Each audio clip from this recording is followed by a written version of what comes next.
Since the 23rd of September, 2017. Don't jump ahead. I'm trying.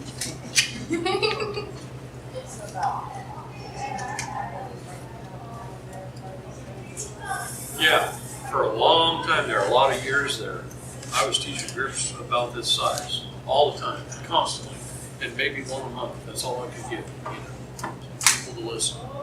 It just went on like that for a long, long time, 10, 15 years.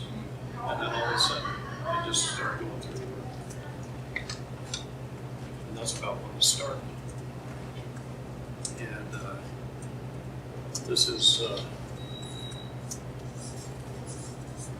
Revelations chapter 12. So the event that starts Revelations chapter 12 was actually recorded by NASA. And it was a recorded event. And that event starts a 2,000-day period of awakening. What happens at the end of the 2,000 days? Anybody know?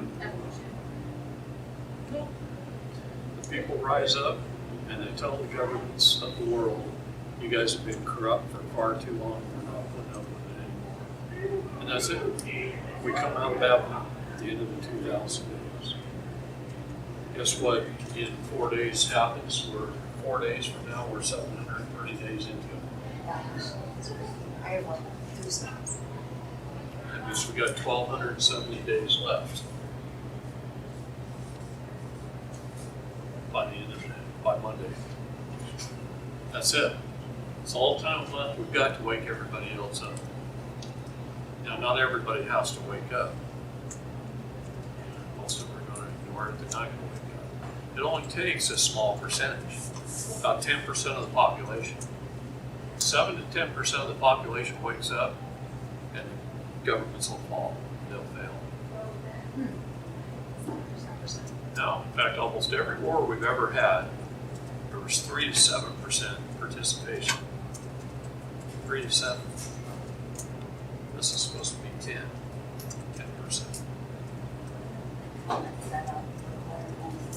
What's that?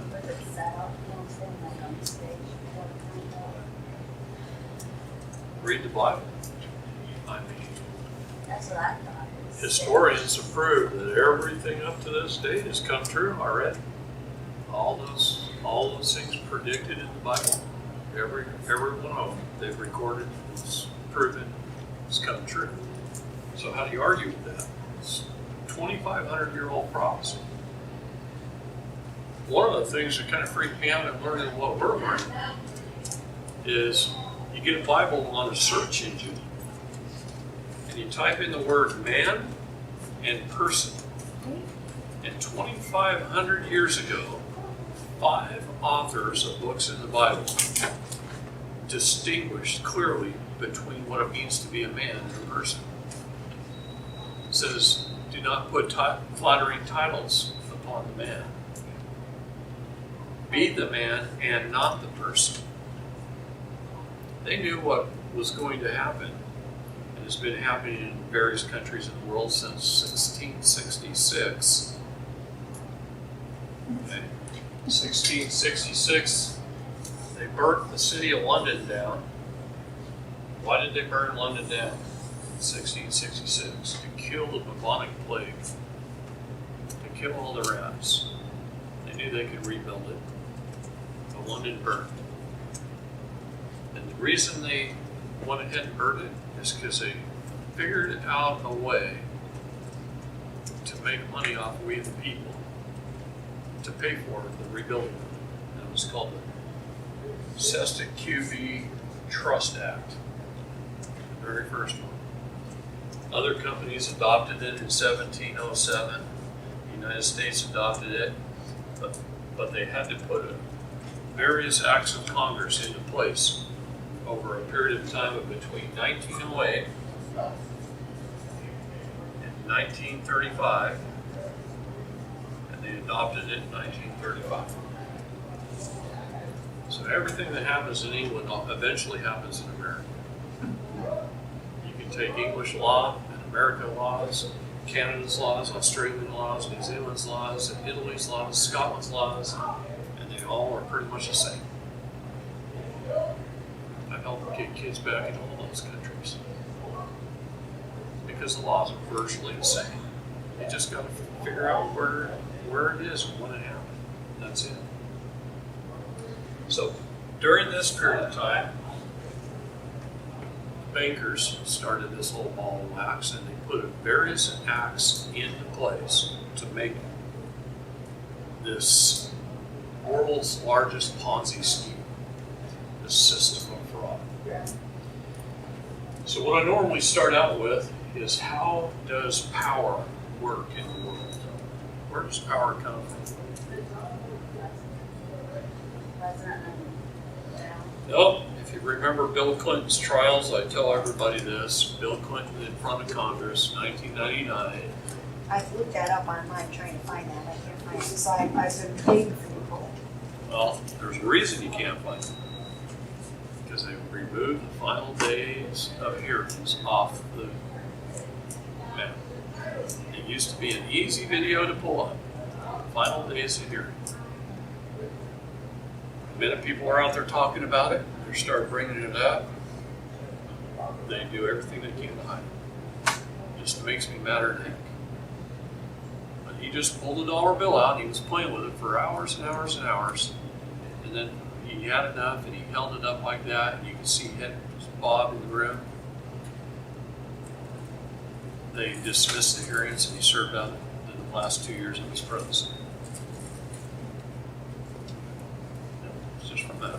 What he was telling them with that. Yep. What he was telling them. I thought he actually folded it into a pyramid. No, you didn't have to. It's printed right on it. It's the pyramid right there. Yeah. So what he did is told them, hey guys, see this LC9? This is the pin guard. In the top part of the pyramid, there's 13 blocks. In the bottom part of that pyramid, there's 300 blocks. This is a council of 13, this is a council of 300. Council of 300 is known as the Bilderberg Group.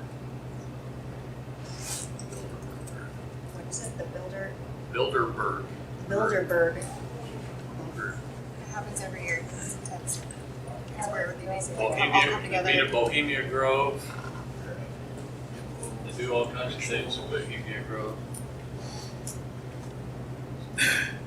You can take every single organization on earth and you draw a line down where it goes up into that pyramid, and you could write the name of every organization on earth.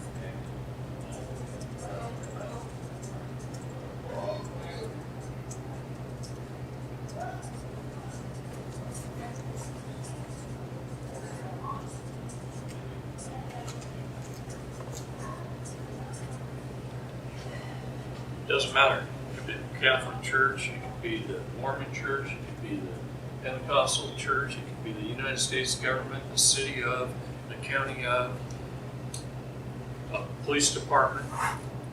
It doesn't matter. It could be any business or corporation. So I'm going to stop and tell a little story. There's this kid I met, and he went to law school, and he became an attorney, and he passed the bar, and he got recruited to a big law firm in Seattle. And they celebrated, the whole law firm celebrated, and everybody met at the restaurant on top of the Space Needle.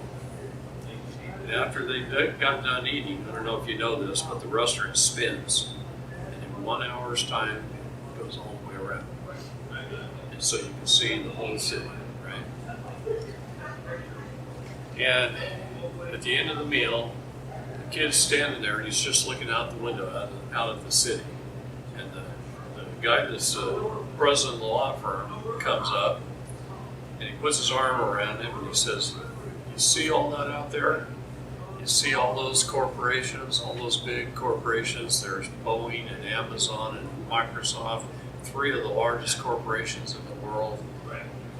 And all these smaller corporations, you see them all, right down to the little bittiest one. And the kid says, yeah. He says, who do you think runs those? And the kid says, well, the CEOs of the corporations. And he says, the CEO does absolutely nothing until he runs it by an attorney. We run it. The Bar Association runs it. They run every corporation in the world. And he's right. Those CEOs do nothing until they run it by their legal department. Yeah. So the Bar Association controls everything. They control the banks, the pharmaceutical companies. Now, the bankers write the checks. They own it all. Well, can I say, I interrupt, our problem with our healthcare? Attorneys. That's the problem. Get rid of the attorneys and our healthcare would go back to reasonable costs. Same way with our government. You get rid of the Right, attorneys exactly. in government, our government will go back to a decent government. Sorry. But that is the biggest issue. All these people down here, that's you and me and our neighbors. It's all of us. We're all in some group, some church, some organization, some company, doesn't matter. Somewhere we're in there. But what happens when people rise to the top? Greed, lust, envy, right? Power. The 7 deadly sins take effect. When they do that, they enter here. And then they get controlled by those sins, by these people. These guys up here are the bankers of the world. These people are the Bar Association. When I go out on these presidential task forces and we gather evidence and we collect evidence all over the country, and we run into literally satanic stuff. I mean, really satanic stuff. Last Wednesday, I spent almost all day on the telephone coordinating the efforts in 3 states affecting the arrest of 19 people last Wednesday. And you know, there was a judge in the group, there were prosecutors in the group, there was bankers in the group, there were county commissioners in the group. These are your most powerful people in your communities. There was 1 police officer out of 19. These are satanic people doing bad things to our children. Yes, we want the money out. That's right.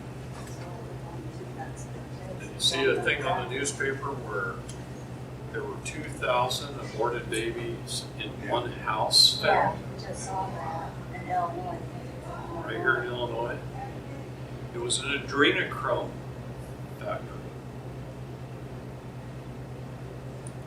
You know what adrenochrome is? When a baby gets aborted or a child gets killed, they're in fear. When they're in fear, their adrenaline goes up. The adrenaline goes to their brain. They pull the fluids out of the brain, and that's adrenochrome. And these satanic people ingest that, and it's 7 times more powerful than cocaine or heroin.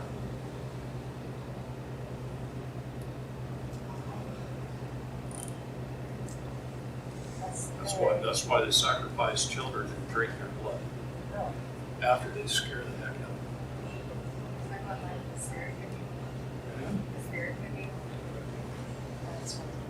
I didn't know. Oh my gosh, so what do they do to all these abortion clinics? Are they selling off those Yes. babies to these people? Yes. Oh. So let me tell you something. Who are the Pindar? The Pindar was Queen of England, Queen of Holland, and it used to be Vatican, Why is it not Vatican? because we had a good pope. Didn't you want a pope before? Oh, Benedict signed us off, signed out of it completely. What's that? He's pretty satanic. So, They're going back because of that? so anyway, somebody had to take that place. The Pindar requires 3. Okay. Now, there's kind of a guy who thinks he deserves it, and he convinced a lot of people that he did. I mean, he's in the Pindar, and that's his initials. However, truth always comes out. Truth survives. Now, it's not that he was wrong. He believed he was right. But if you study the history and you go back a few generations in his family, something happened.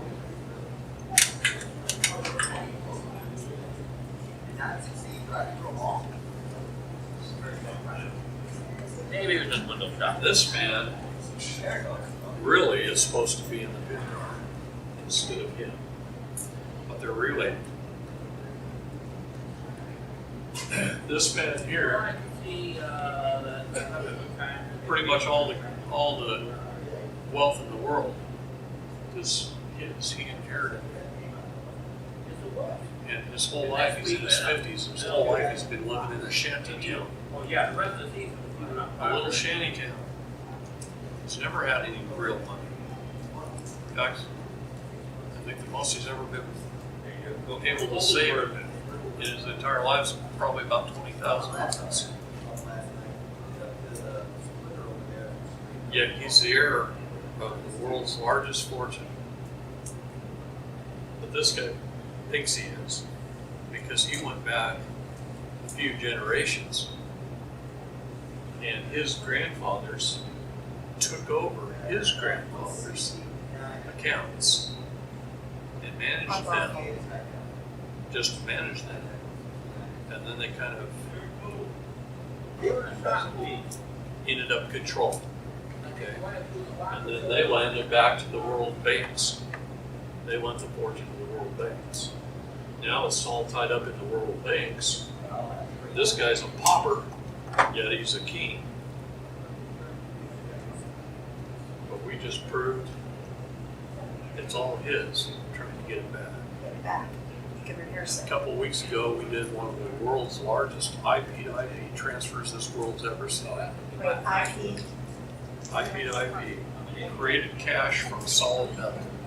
In other words, we created a currency that was backed by the gold that's his, that's stored. Created the sovereign cash. it's massive now. A $1 trillion IP-to-IP. But guess what? The Vatican took their commission up front of $20 billion. We had to pay them $20 billion up front to get the deal to go through.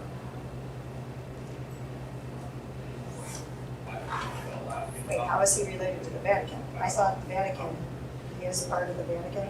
The Vatican used to be up here Right, they and opted out. controlled, Oh, so for many they, years, controlled that group. so because they opted out, they still want that money. They had a legal, not necessarily lawful, but they had a legal right to some of this. They had to sign off. And that was their payment for signing off. That's actually documented. Hmm? That's actually documented. Commission. Yeah, How much did they get? 20 billion? 20 billion. Which is funny to us, that sounds like so much money, but when you're talking in order It to really, trillions, it's not that much. It's you're what? right. It's In the a scheme of percentage or things, it whatever. wasn't that much. Yeah, It was a lot for the people that put the transaction together to come up with. Took a year to come up with that, but it just went through.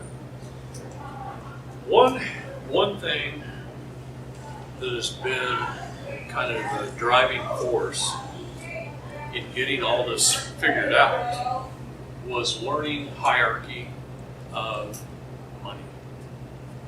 where did money come from in the world? Let's go back to Adam and Eve. Where did money first come into play? Yes, it was silver and gold. Or like all fruits, vegetables, or Adam and Eve. Okay, in the early times, there wasn't enough people on Earth, so we all bartered. Yeah. If I hunted and you fished, I gave you fur, hide for fish, or something like that, or red meat for fish, whatever. We all traded things, we all bartered for whatever it is we needed.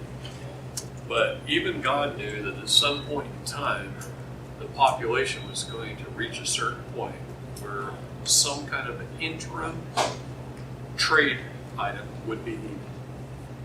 Because if I hunted and you fished, and you didn't need any red meat, you didn't need any hides, but I wanted the fish, you had no reason to trade with me. Okay? So they knew that at some point in time there was going to be so many people that we'd need it. So what did he do? He went to the most beloved person alive in the world at that time. His name was King Solomon, son of David. And he was King Solomon because his people loved him. His people were all over the world. Most people don't know this. But he blessed King Solomon with the ability to literally walk the earth, and through the bottoms, soles of his feet, he could say, dig here, there's gold. Dig here, there's silver. And then during the 900 years almost of King Solomon's life, they removed about 1/3 of the world's treasure. Why is that? How could they do that without caterpillars and dump trucks and moving millions of tons of dirt like you see on Gold Rush on TV? Because, Not strong. no, numbers of people helped, numbers of laborers who followed King Solomon and loved it. But minerals used to be big, and they removed the big ones, and then I was left with smaller ones, and then they removed those, and then they removed those, and then they removed those, and now they got to remove millions and millions and millions of tons of earth to find a few ounces of gold flake that size, right? So that's the way it worked. Since King Solomon, we've only removed about 1/3 of it. There's still 1/3 of the wealth hidden out there, buried. Okay? But that's how mining works. And we're down in here now. In fact, now they're using chemical processes to take a speck 100,000th of that size and get it out of a rock. So it's just getting harder and harder and more expensive and more equipment and everything else just to keep removing minerals.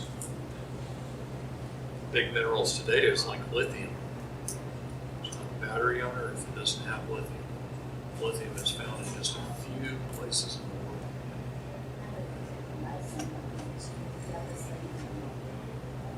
Yeah, a little bit. Same. So, from King Solomon, I'm going to skip a whole bunch of generations of people, but eventually the fortune ended up as Caesar, Julius Caesar. Okay. Historians will tell you during Caesar's day he never had to count his money, that it was measured in millions of metric tons. Millions of metric tons. Rome flourished prior to Caesar. Everybody was happy. It was kind of a euphoria of sorts. Everybody had tons of money. Why? Because there was so much of it. They just all shared. No, it was one of the biggest socialist societies on earth because you had the leader who was generous. When the leader stopped being generous, socialism stops working because they're not sharing it. Okay? And that's the problem with socialism. But when you have a generous leader, he shares with everybody, he makes sure that everybody's wealthy, everybody has everything they need, all things are provided for you. And Rome flourished for centuries. Hundreds of years it flourished. And then some things started to take place. Greed started setting in. And we all know Christ had to die for our sins. And something happened after Caesar, go down a few generations. And you got Tiberius, and he was getting kind of old.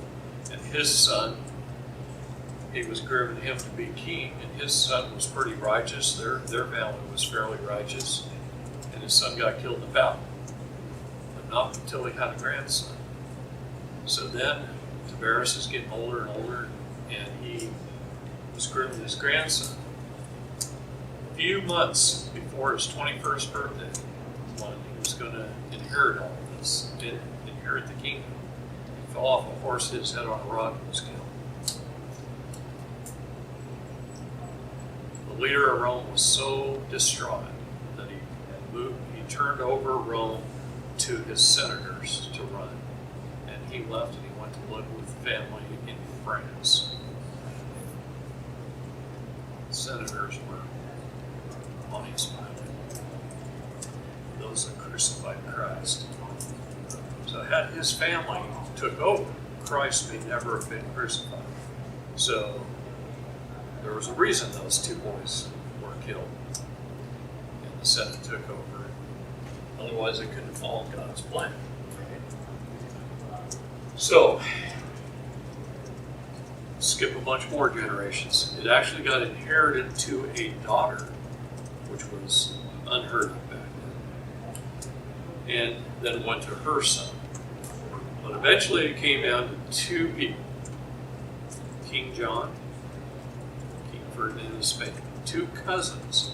The family fortune was split for the first time in history. Before that, they kept all the gold and all the silver together under basically one family. Had it all. Now they made coinage. People had coins. Those people had 20 bucks, let's just say 20 bucks in their pocket, right? The majority, the millions of metric tons, was just passed down generation to generation. So King John had a little bit of a problem. England was being attacked from all sides by the Scottish nomad tribes, by the Russian tribes, by the Norwegian tribes, the Vikings, by Germany. England was just being attacked. How's King John, who lived down at the southern end of the island, London, how did he? It took a long time to ride a horse from here to here to go defend the invading army coming in from the north. So what did he do? He took England and he divided it all up into counties. Counties. And they built a lavish castle in each county and installed a lord. And he had big armies. They bought the best horses. All this came out of King John's fortune. See, a lot of people think that these guys collected tax from the poor, collected it and gave it to King John. No, that was just his interest. He had to put the money up first. None of them had any money except King John. So King John set up all the counties, set up lords in each county, furnished their armies, best horses, best meals, kept the lords happy, gave the lords vast acreages of land to run and to operate, and then the peasants worked for it. They collected taxes from the peasants and they gave back to King John. And the king is interest.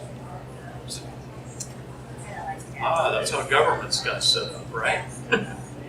What's that? Yeah, collected taxes. So that's how governments got set up.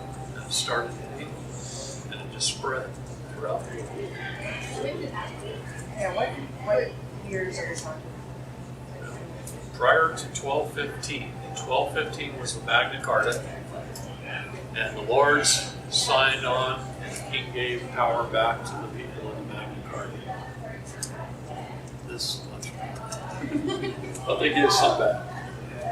So, we're talking prior to 1200. Okay.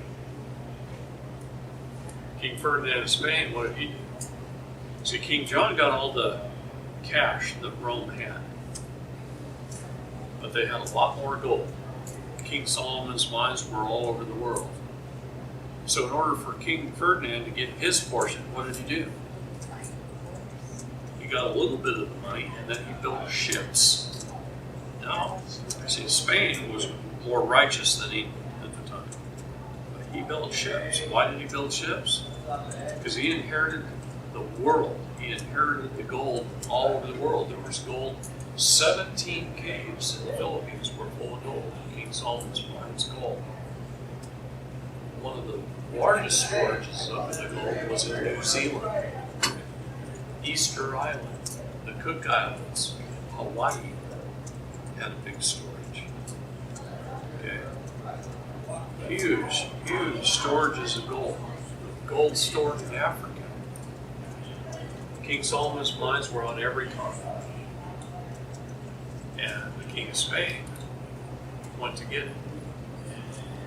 All these Spanish galleons with gold taken from the Incas and the Mayans. Who were the Incas and the Mayans? They were King Solomon's people. What does the word Filipino mean? First people. Through the Maharaka tribe, they can trace their ancestry right back to Adam the first Adam. They kept a record of it. They were the ultimate genealogists. They knew their whole family history. In fact, the Maori, the king of the Maori, had 12 sons. This was back early 1700s.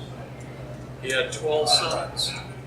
And he gave one son Hawaii, one son Polynesia Islands, one son the Easter Islands. The Easter Islands are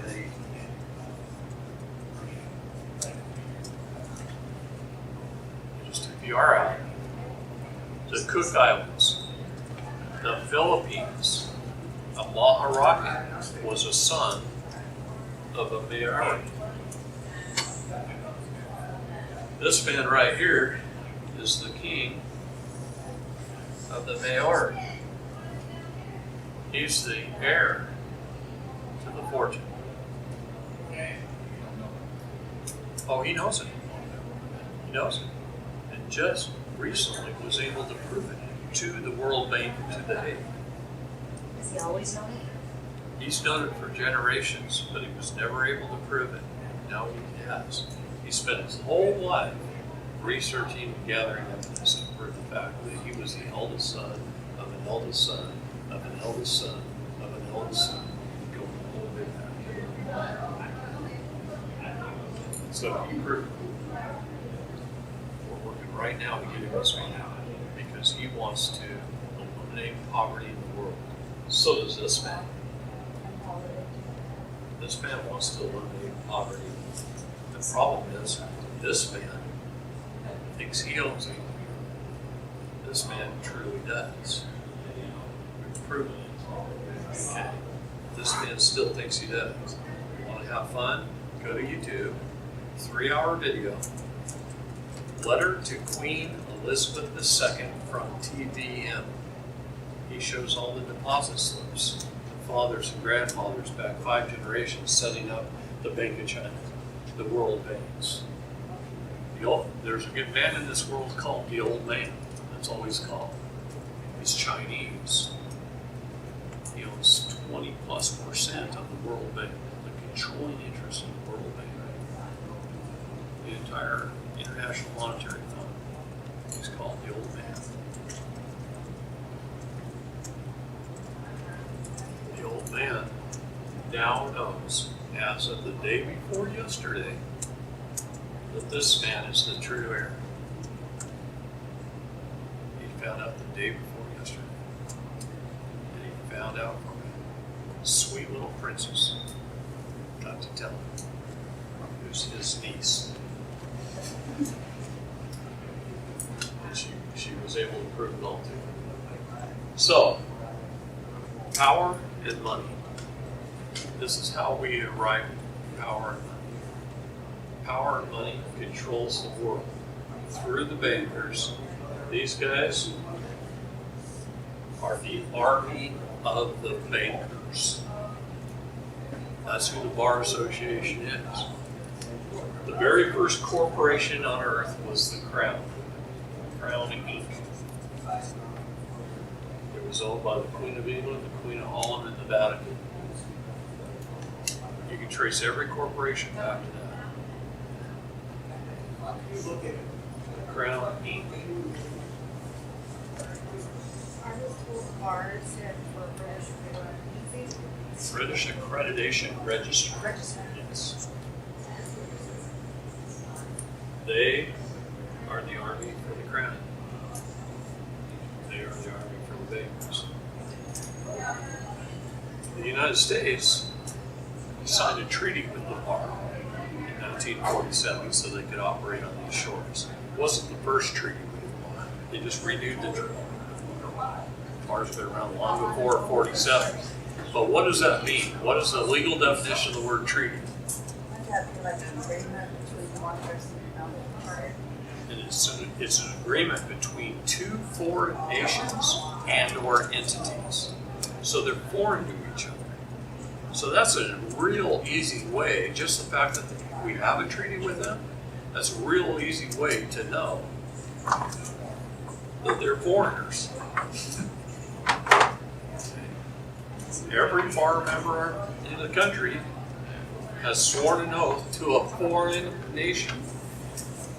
The state of Illinois, since we're here, if you go to the state of Illinois' website under the Office of Attorney General, and you click on the History tab and you read it, it will say in there that the Office of the Attorney General of the state of Illinois was put into place to protect and uphold the interests of the crown. It says it right on their website. How do you feel about that?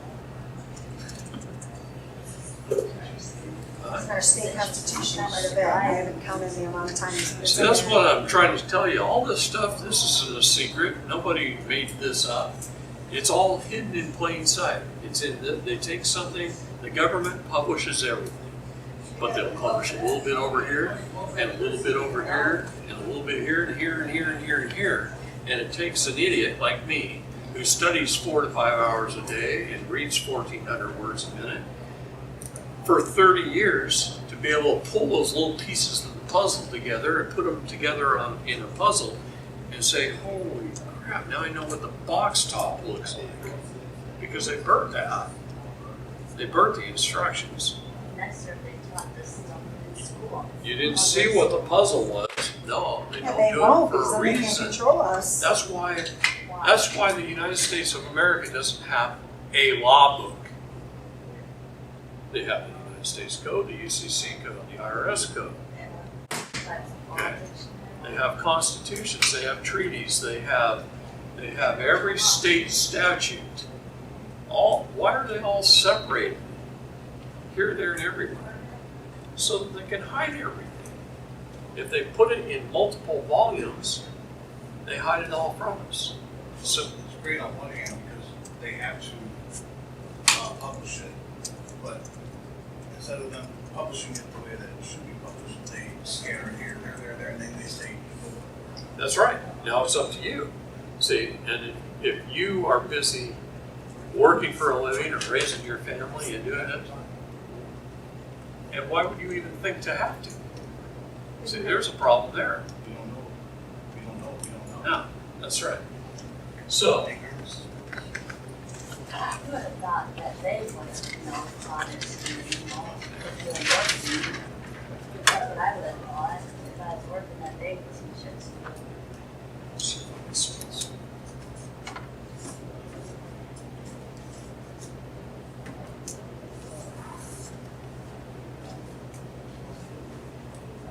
I don't know if you can see that word. But that one word is the reason why we didn't know who to believe. We didn't know who to believe. We had to find out who this was. As soon as we found out who that was, we knew he was the real person. out Bruguera Ontario. How do you pronounce that?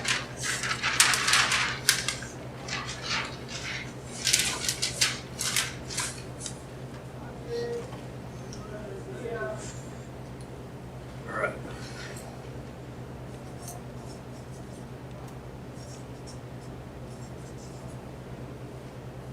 All of what you did helped my brain a little bit. I got a huge hard drive and very little RAM.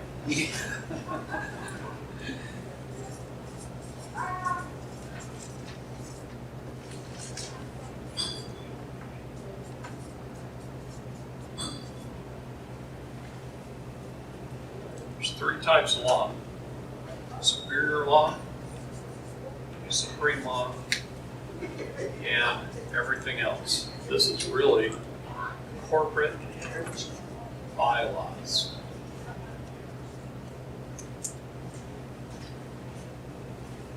Rules, codes, statutes, and ordinances are not law. There's half a dozen Supreme Court cases that tell you that. Rules, codes, statutes, and ordinances are not law. They're corporate bylaws. Who does corporate bylaws apply to? We're going to skip the federal and just say employees of corporations.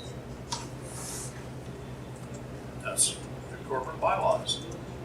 McDonald's writes their corporate bylaws. They put in an employee manual, they hand it to an employee, and he's got to follow those bylaws or he loses his job, gets fired, or gets reprimanded in some way. This is their reprimand. What does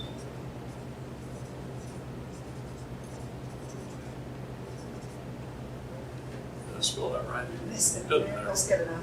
Doesn't matter, you'll know what it is. Misdemeanor. What does misdemeanor mean? What does demeanor mean? Demean your Is that miss? You got a bad attitude. does that quite mean you're in dishonor, not quite? Yeah. Yeah. You committed dishonor. Dishonor.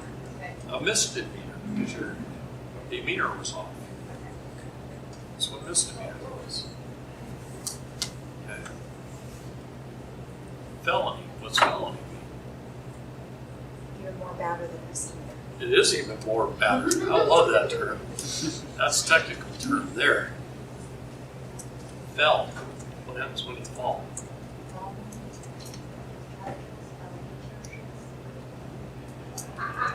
When you fall, On a knee, yeah, basically, you're on your knees, right? You fall. A felony. what you like your lawyer to do. What's that? I said, what do you like your lawyer to do? All on a knee. Yeah, it's more serious, is really what it means. More serious. You fell. Anyone who has fallen on their knees before the king. Felony. Brought before the king. You're knocked onto your knees. Boy, you better kiss his boots, right? So anyway, superior law is God's laws. They're natural. Nature's laws. Other Earth's. Supreme laws are constitutions and treaties. Constitutions and treaties. What does cons mean? Con. Anti. Yeah. So would charters fall under that too? Charters. Corporate charters. A constitution is a compact, which is a corporate charter. Our constitutions and our treaties. People seem to think that we have rights because some charter says we do. And it's written down somewhere in some treaty. No, their rights are enumerated in these documents. It came from God and nature, natural law, natural rights. Constitution is a con. That means That which is legal is an abomination to God. It's against God's laws. This is lawful. And this is legal. What is legal? So is What is legal is unlawful. The Constitution is, the statutes fall under the Constitution, don't they? Or trickle down? No. Statutes, if they don't agree with the Constitution, they're null and void. However, they are a corporate bylaw. Right, of the isn't it the Constitution for rules for the corporation? Constitution's up here. Distinct lines right there. This is lawful. This is God's laws are unalienable rights, and unalienable is really unalienable. Unalien. They can't place lien on our rights. They can't control them. We the people, everybody should buy the book Law of Nations. Law of Nations by Vattel. Vattel, D. Vattel? Vattel. Law of Nations has been around. It is our oldest international law book Wow. that exists, next to the Magna Carta. Okay? The Law of Nations is how nations are set up, how they're founded. And in the Law of Nations, you'll find that nations are what? A society of people. The people lay down the law. So these are we the people's law. We the people negotiate treaties. We the people write a corporate charter. Tell the government, this is your restrictions. This is how you shall operate. That's your corporate charter. If I go start ABC Corporation and I have to go file with the state, I have to tell them what kind of business I have, what my corporate charter is. If I go against the corporate charter, what happens? The state can pull my business license if I do anything against my corporate charter. Does our government do things against their corporate charter? Yes. Why are we pulling their business license? No, they don't. I know they don't. Is it because people are too chicken to hold there? Nope, it isn't even because they're chicken. 'Cause I don't believe people are chicken. They're not knowledgeable. They remove the knowledge and you feel like you're inadequate. You don't have the qualifications to do that. You're inadequate. Okay? Right. So my job is to piss you off enough, you'll get off your butt and go do something. And the other thing is to give you confidence, so you'll go do it. And once you understand these things, how governments are set up, how they've taken advantage of us, you'll stand up, you'll get off your butt, and you'll go do something.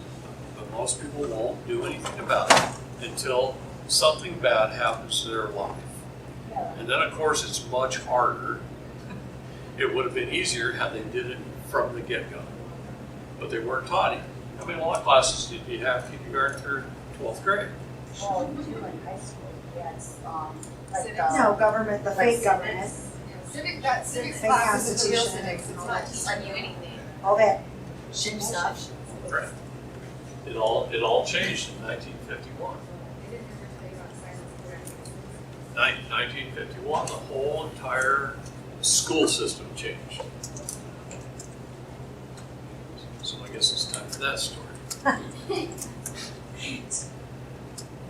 What I'm doing is trying to be repeatable. You guys learn the story, you go tell somebody else's It's story. great, yeah. Okay? So I'm going to skip to 1951, then we'll go back a ways. But if you could close your eyes and picture the greatest school teacher in your mind that could ever exist, it was a lady named Jane Spalding. Sweet little old lady, very intelligent, well-spoken, very knowledgeable on math and science and English, just the perfect school teacher. And the United States government picked her out of a whole bunch of school teachers and paraded her around all 50 states under the auspice of selling estates on standardized education. So a student in California could get up and move in the middle of the school year to New York and they'd fit right in. And also on the auspice of government funding. The government, the big guys, would step in and help fund the schools. Before that, the states were funding all the schools themselves. Not like this is us. Okay. So, on April 11th, 1951, the last state signed off, and Jane Spalding became the head of the Department of Education as she was selling the states on for 2 years. That she would be the head of the, if all the states signed off on it, we had to have all of them. And if all the states signed off on it, she would be the head of the Department of Education. And 49 days later, they fired Jane Spalding after selling all the states on her being the head of the Department of Education. And they put Nelson Aldrich Rockefeller as the head of the Department of Education. A grandson of one of our most prominent banking families. And during his acceptance speech, they asked Nelson, "How much money did you make last year, Nelson?" And he said, $140 million. That's a lot of money in 1951, right? Or 1950. "And how much did you pay in taxes last year, Nelson?" And he reaches into his pocket, and he grabs an Indian head penny, and he flips it into the crowd, and he says, "Not one red cent." Kind of a racist comment. He'd be hammered for that today, wouldn't he? It's another one I never realized, yeah. Yeah, There's a couple and that of became a them. famous term, not one red cent. Oh, I just hear those. Then they asked him, if you made $140 million last year, why would you take a job that pays $35,000? Doesn't make sense. And he says, because I consider this the greatest position in all of government. And the hands went up and the flash bulbs went off and everybody raised their hands. Why do you consider this a more important position than the President and the Vice President of the United States? And Nelson looks at him and says, you give me 1 decade, just 1 generation, and I'll change the minds and therefore the direction of the world. That makes me the most powerful man on earth. One big one that also said, 8 years later, every single textbook in schools changed. And not only did they change, every damn thing in them was a lie. History books, Honest Abe, the greatest president that ever lived, never told a lie. 20 years ago, little kids get up on stage in every school in America and do the play of Abe wearing the beard and the top hat, right? well, even Paul Revere was a lie. So I think he's saying he's real good for it. Actually did it. I'm just telling you, everything in there is a provable lie. If you want to learn real history, there's one way to do it. Through books. If I wanted to learn about Abe Lincoln, I would go to the National Archives and I would look up the letters and journals of people who lived in 1840 and 1850 right here in Illinois. Because I did that. And I learned who Abe Lincoln really was. He was a follower of Karl Marx. He became, governor of Illinois. He passed lots of communistic laws that still affect Illinois today. He set up the office of the Attorney General of the state of Illinois to protect and uphold the interests of the Crown. And he was the first Bar Association president. He failed running for president 5 times before he finally won. What was the difference between his first, second, third, fourth, and fifth and his 6th attempt? The big bankers of Boston, New York, Chicago, Philadelphia got behind him and put $7 million into his campaign. The other guy had $5,000. 5,000 was a lot back in the day when the average man made $20. 5,000 was a lot of money in a campaign. Lincoln had 7 million. His information was on the sides of every train. Every crate of guns made by Winchester had vote for Abe. I mean, they plastered his name everywhere. They made him a household name, and the people voted him in. And then what happened? On his first day in office,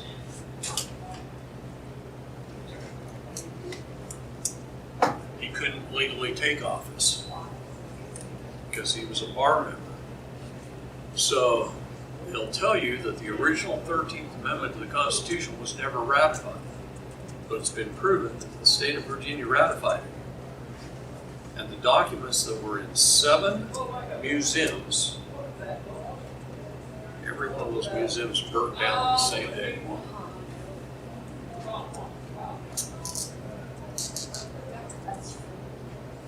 But it was in more than 7 places.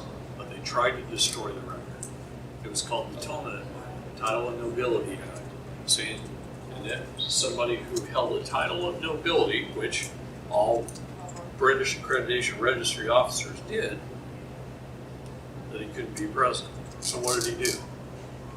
He bankrupted the United States of America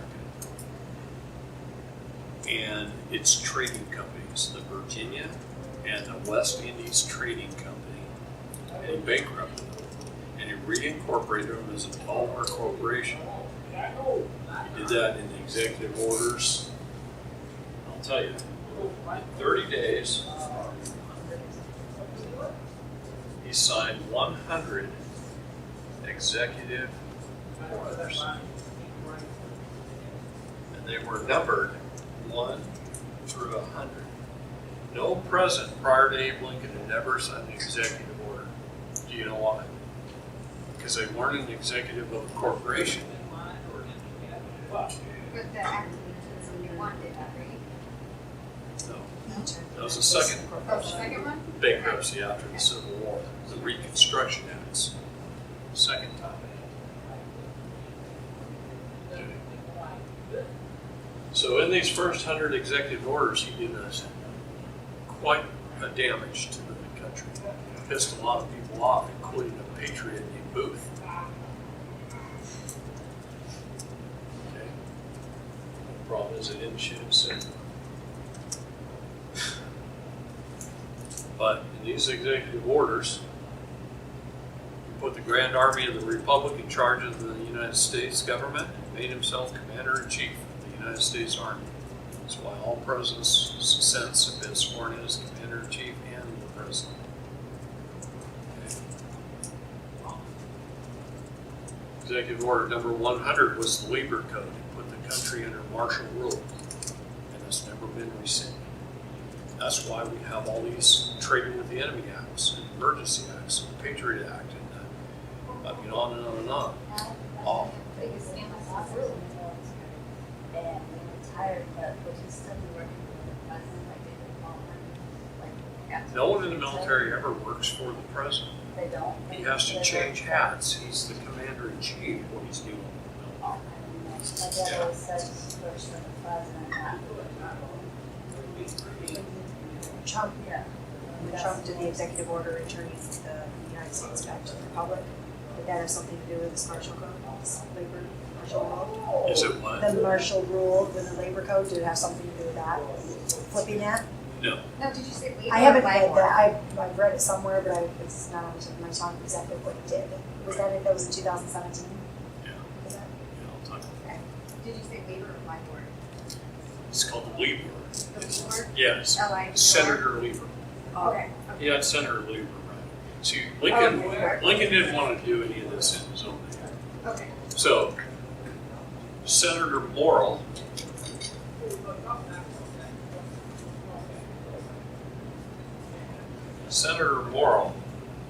wrote the Morrill Act. The Morrill Act is what caused the Civil War. Most people don't know that. people think it was all about slavery. Lincoln in his own letter said, I never would have freed the slaves had it been up to me. He owned slaves. But he made his law say. Well, he started the process, though later he was on slaves. He didn't do it himself. Senator Morrill created an unfair tax act. It taxed the farmers of the South up to 60% taxes on their goods, up to sliding scale. In the North, the manufacturers of the North, which were all the arms manufacturers, the train manufacturers, all that, and the bakers of the North, the South didn't have much for manufacturing or much for baking. The North had all that. They only taxed them up to 6%. 6 versus 60. See, they thought farm goods, the earth produces them, not the farmers. It's not the farmers anyway, it's God's. We're going to just take 60% of what it is. Tomorrow, also lawyers. But he wasn't a barman. We have a lot of lawyer presidents prior to Lincoln. But Lincoln was the first bar association member. So, just to clarify, attorney is part of the bar, but lawyer is not. How does that work? Now today they're all They're all bar. Okay. But back then, what made the difference other than swearing your? where they went to school. Okay, that makes sense. Yeah, a lot of them went to Oxford, and that's where they originally started. So is that really feeding off the But common law? it spread quickly. It started right here in Illinois. American Bar Association is founded right here in Illinois. Okay. So, these first 100 executive orders really screwed us up as a nation. They started the process. Senator Morrill, Unfair Tax Act, caused 11 delegates from 7 southern states to walk out of Congress. They just got up and walked out. And that left Congress sin die. It means it died that day. It ended that day. There was no quorum to operate from that point forward.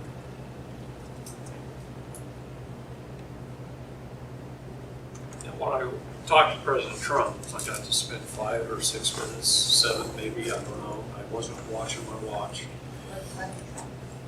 Yes. When he was walking towards me, I had to think of something to say that was going to make a difference. And I tried really hard. I wasn't sure what to say. I wasn't there to meet Trump. It wasn't the purpose. It just happened. I was there to meet Melania. I've been on Melania's task force for over a year.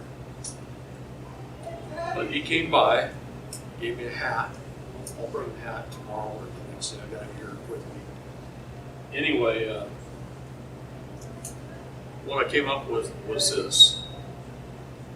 I said, President Trump, our 2018 census said we have 327.2 million people in the United States as of 2018. I says, our corporate charter, our constitution, says we're supposed to have 1 representative in Congress for every 30,000 people. If you divide 327.2 million people by 30,000, you come up with 10,907. And I did that in my head, by the way. 10,907 congressmen. We have 435. I said Congress operates off of what's called the Mason's Manual. Mason's Manual for Meetings. It says if there's not a quorum, then they cannot do anything. They can't pass anything. They can't do anything except call the next meeting. That's all. They're supposed to adjourn and go home. They don't have a quorum. 435 is not 2/3 of 10,907. So Congress has not had a quorum since 1861, I told them. So nothing Congress has done or passed since 1861 has any cause and effect. It's all null and void. Because 1861, the land of Lincoln. So is that a way to get rid of those 100 executive orders? What's that? So can we get rid of the first 100 executive orders? No, because Congress had nothing to do with that. But nothing Congress has done means anything since then. And he said, I know that. And then he made me cry. He looked me right in the eye and he said, that's why I passed an executive order restoring the United States of America, and now it's up to you. I just went into tears. I mean, it literally made me cry. There I am crying right in the rose garden in front of Melania. Your mascara was going to run in front of her. If I would have been worried, it sure would have. Because that hit me so hard at that moment, you know, that it's up to us. See, the de jure government has always existed. Right here, and right there, and right there. In every side, every one of us, we have a de jure government of we the people. 44 out of 45 presidents have stood up on stage or in front of cameras and said the people are sovereign, including President Trump. So next time that cop says that sounds like a bunch of sovereigns, bullshit. I don't care if it's a cop, a judge, or anybody. To say you mean 44 out of 45 of our presidents were wrong. See, but you can't be sovereign and be a citizen at the same time. There's a pretty lady I know. Hi, sweetheart. I've been 10 miles from here. I'm trying to get here for 4 hours. I don't know where Judge Randy is. She was here yesterday. Yeah, her and I went to Navy Pier and all over downtown. We started at 5 a.m. yesterday morning. Heading for downtown. I just had a miracle. The two people who were just brought me here talking about. So anyway, the de jure government was within sight, we the people. The de facto is everything else.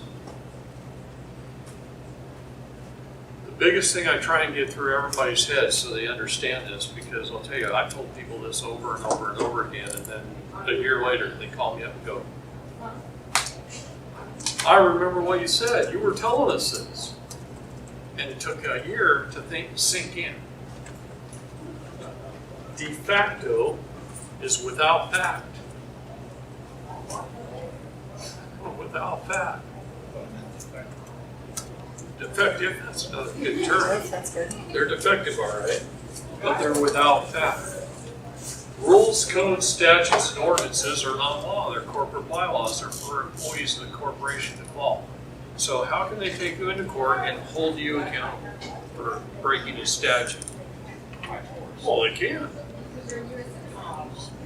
Because you screwed up.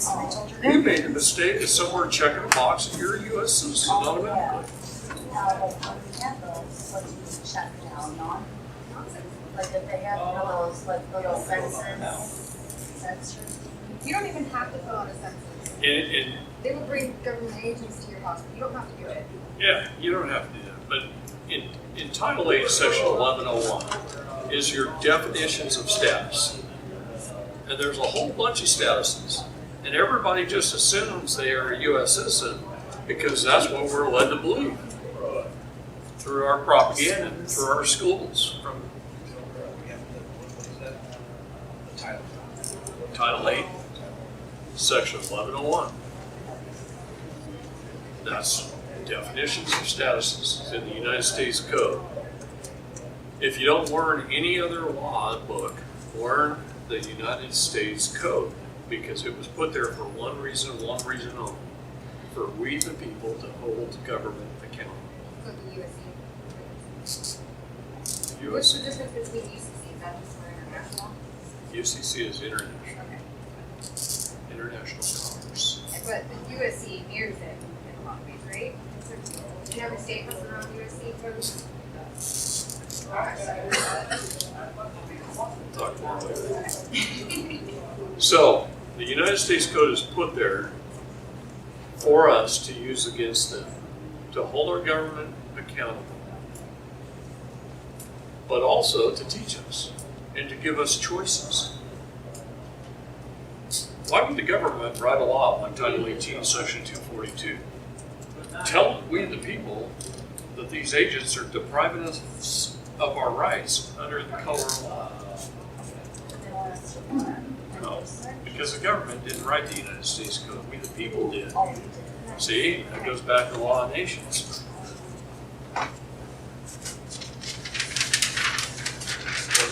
When nations are set up, a society is formed, we the people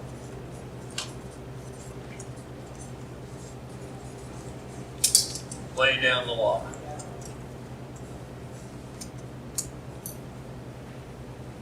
We the people lay down the law. We do it. And if they step outside of their scope of authority, we're supposed to hold them accountable.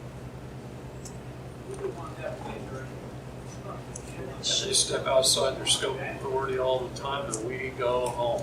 So how do we do that though? Do we file a complaint? That stays in there. You don't file a complaint. Okay, I'm just looking. I know you are. United States Code. How can we stop it? You can stop it with the United States Code. What process? Wait, pardon me, it's I'll process later. This is a beginner class, right? We the people. This word is different from this word.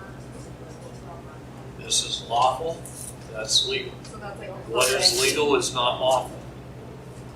What is legal is an abomination to God. Okay. Big difference. See, they want to claim we're a person, a citizen, or a resident.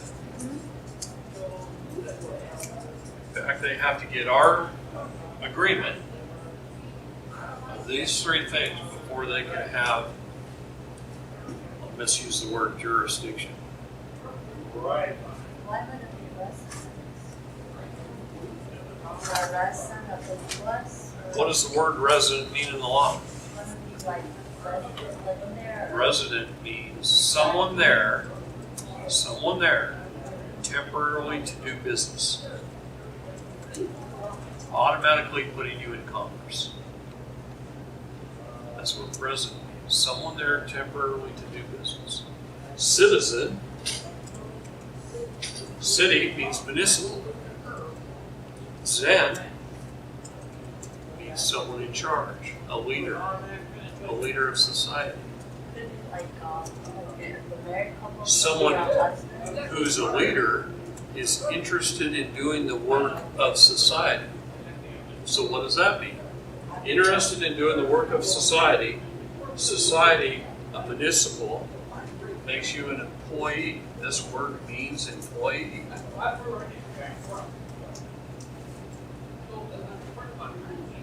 Person is an entity or a vessel. Resident is to do business. When they get your tacit agreement of those three things, they got you. What is tacit agreement? I call it tacking. Because they tack it right to your butt. They do, if you agree. Do you agree? How did they get your agreement? Cop walks up to the window and says, "Can I have your driver's license, proof of insurance, and registration, please?" And you gather them all up and you hand it to them. An employee does what the boss tells him to do when the boss tells him to do it.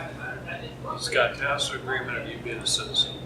Your driver's license has your persona on it, and it has your address with your zip code. The United States was divided into 10 districts, U.S. postal districts.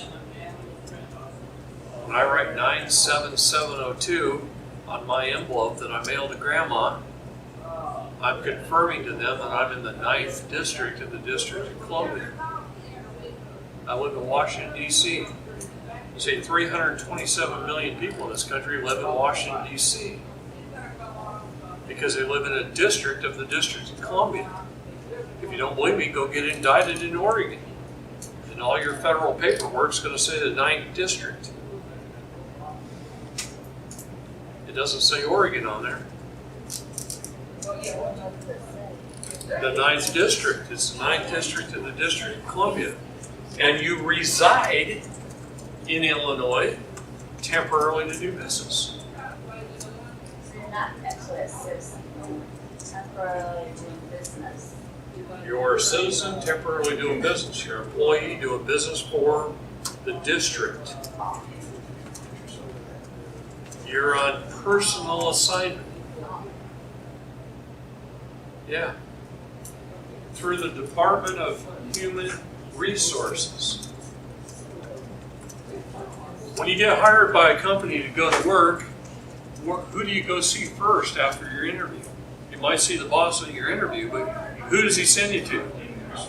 He sends you to the HR department, the Department of Human Resources, to fill out all your paperwork. That's called a birth certificate. It's filed with the Department of Human Resources in that state. You just filled out your employee form, or your mother did. See, one of the greatest travesties in the world that will expose this entire con job, this Ponzi scheme that we're all under, is to tell the story of a mother. When I told the story of a mother, a guy named William Moffat heard it, and William bugged me for months to be an ambassador for Voice of Youth and speak for the children in government, to governments. William traveled to every government in the world and spoke with all the world leaders. He spoke at The Hague, spoke to Antonio Guterres, and called me when I accepted the ambassadorship from William. William put out a blast fax to all these world leaders, and one day, when I was sitting in a hotel room in Crookston, Minnesota, for Tim Olmstead, that night I got 45 phone calls from world leaders. I was up all night, never got to lay down and go to sleep. I was pacing the floor in my boots, talking to world leaders all night long because they were congratulating me on accepting the ambassadorship of the Voice of Youth. I didn't even think it was that big a deal. Oh, obviously they do. Okay, but they did. So the story of a mother. See, one of the first acts in 1908 that set up this system of fraud, this Ponzi scheme. Social Security. Nope, way before that.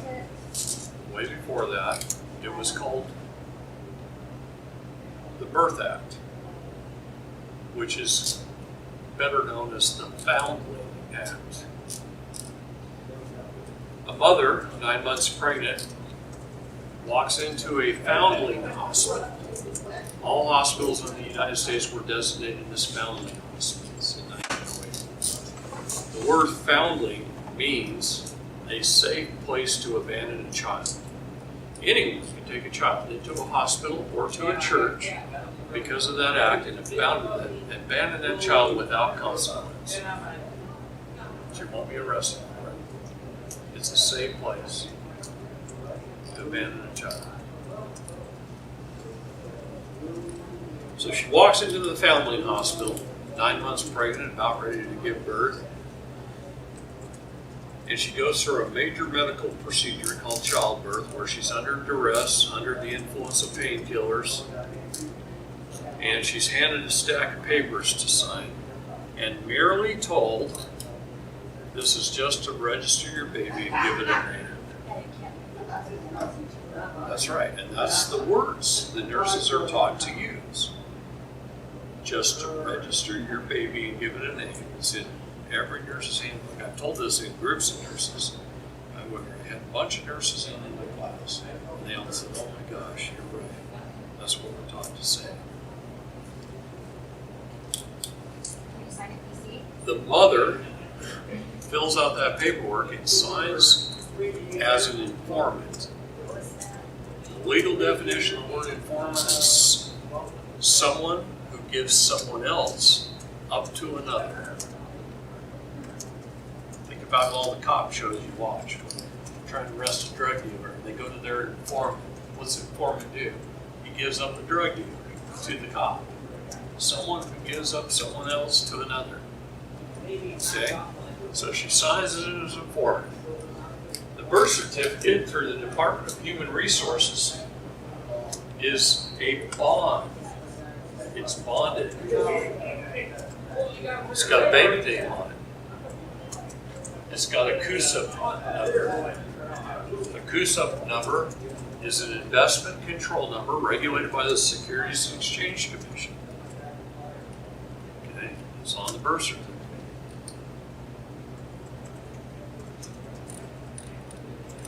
Not a lot of them, not all of them, I know, what is it?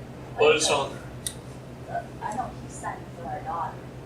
I didn't sign it. Firstborn and we signed. And that is very rare, because typically when the man signs, then it becomes a bastard child. Oh, so. Yeah.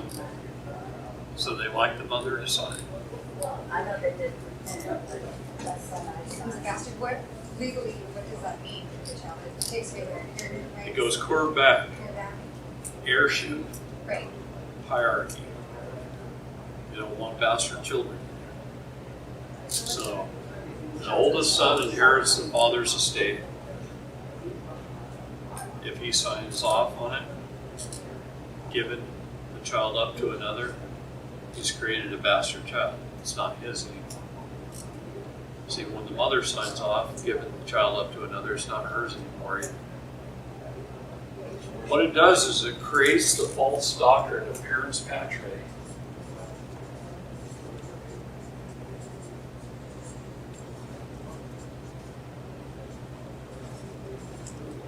Right there. And that's a false doctrine. That means the state is the parent.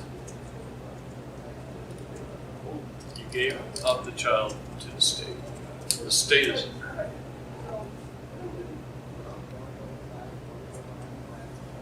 The child is a vessel. Came out of the water, traveled through the canal, was docked at the dock by the doctor, which is a dock tender. Ask a doctor, does a physician deliver a child? And if they know what I'm talking about, then I'm going to tell you no. No physician delivers a child. A doctor delivers a child. That's where the term doctor came from. What about OB/GYN?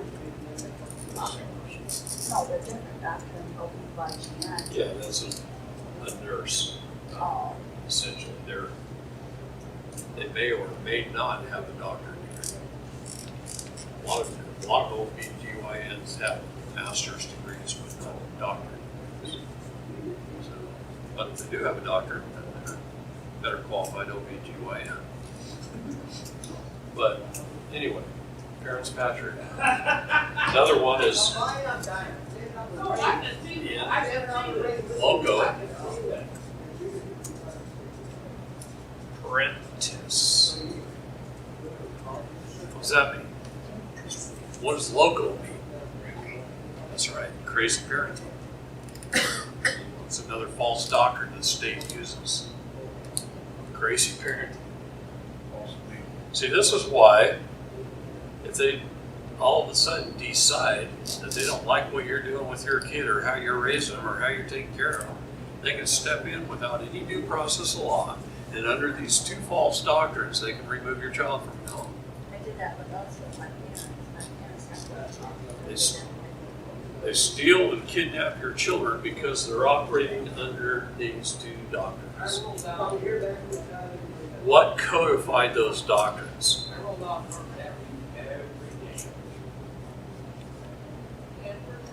God, I can't right. Title IV. And ASFA. Title IV and ASFA codified those documents. In both of those, through the intent of Congress, it says it cannot take a child from a parent without the parent's consent.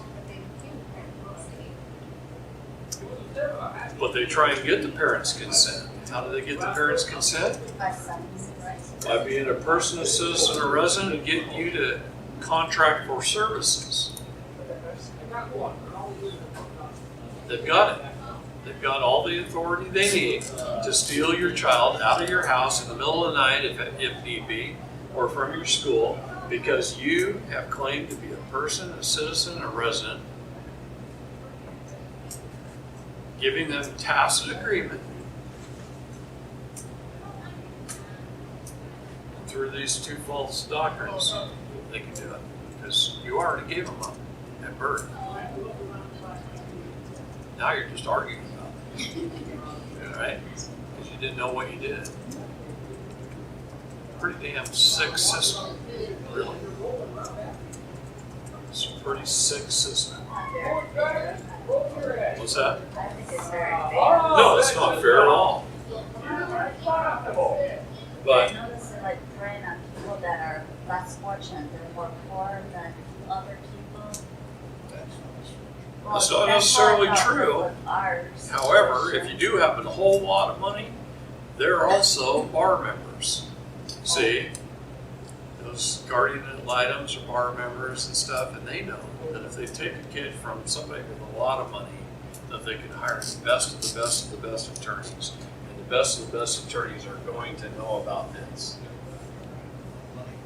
And they're going to say, you can't do that. So they operate on your lack of knowledge. Does God say in the Bible, for their lack of knowledge, my people shall be destroyed?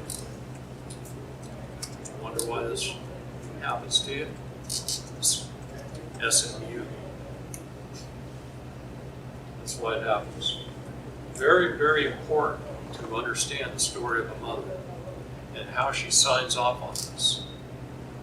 That's where you home and do your research, and then maybe you'll get a better understanding. So here's what happens on the birth certificates. Okay. Underneath the umbrella of the public charitable trust, the public charitable trust was set up where we are the co-trustees, the co-beneficiaries, and the only signatory officer of the trust. We, the people, are set up under the public charitable trust that way. But they come in, and through the birth certificate, they create a whole bunch, every single one of us, 327 million of us in the United States, and billions more across the world. They create little cystic QV trusts. It's supposed to be a Q. I'm not sure it is. Cystic QV trusts. They just followed England's 1666 rule. The other companies adopted in 1707. All the commonwealths in England adopted in 1707. And we adopted it in 1935. That's when it went into effect. We adopted it earlier. That's when it went into effect. And the Cesta QB Trust is a trust set up in our persona, its name, with a custom number, bonded and insured. So what does it do? What does a trust do? It creates a balance sheet with debits and credits. Balance sheet. This is an accountant. Okay. Balance sheet's balance, right? So what happens if you were born between 1933 and 1975? You were bonded for $630,000. And you were insured for $1 million.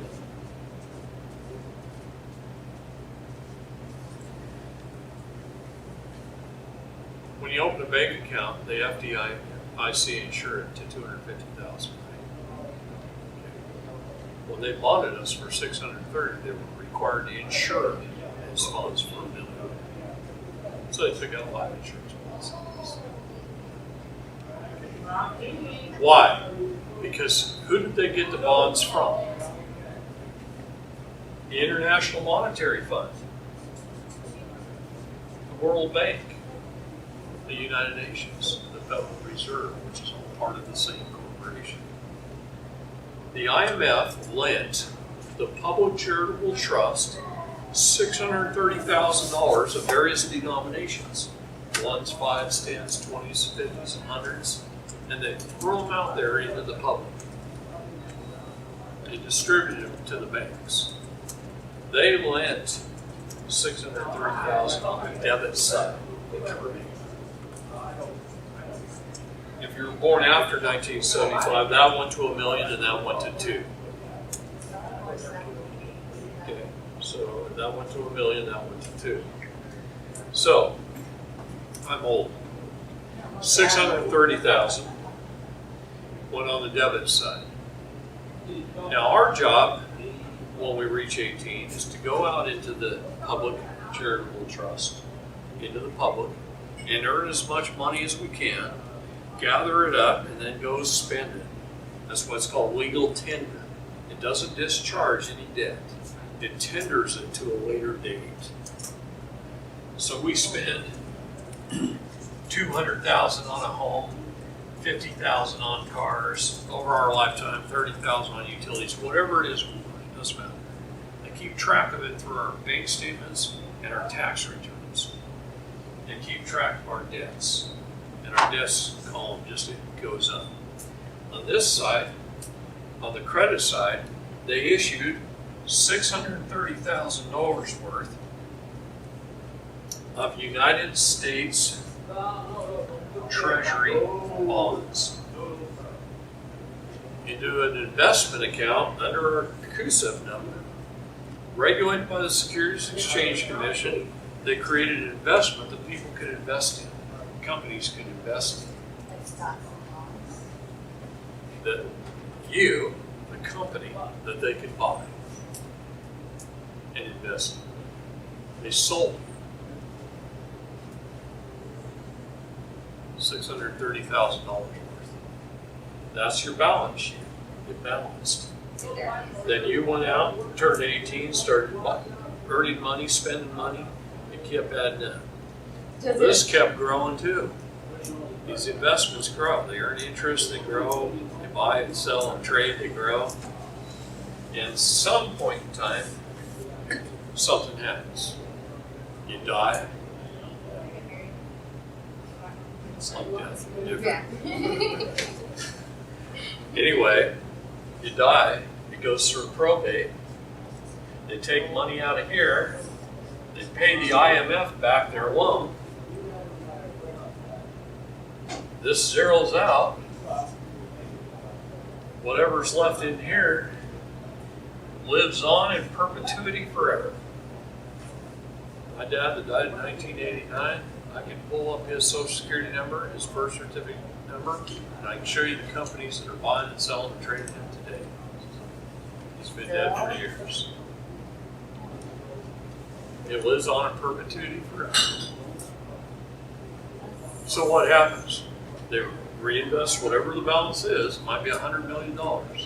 They reinvest it, and they keep making money. That money, interest earned, trades earned, they put into a sweep account. If you go into your bank and you open a checking account and a savings account, and you tell the banker, I want to designate my savings account as a sweep account, let's just say you have a utility bill for $90 or $92.50. They round up to the nearest 100. They pull 100 out of your checking account. They pay your utility bill of $92.50, and they put $7.50 in your savings account. People use that as a forced savings plan because out of sight, out of mind. They don't see it in their checkbook register. It's already gone, but it's still there in case they need it. So banks sell it as a forced savings account. That's what our federal government does. with the Sesquicoe Trust.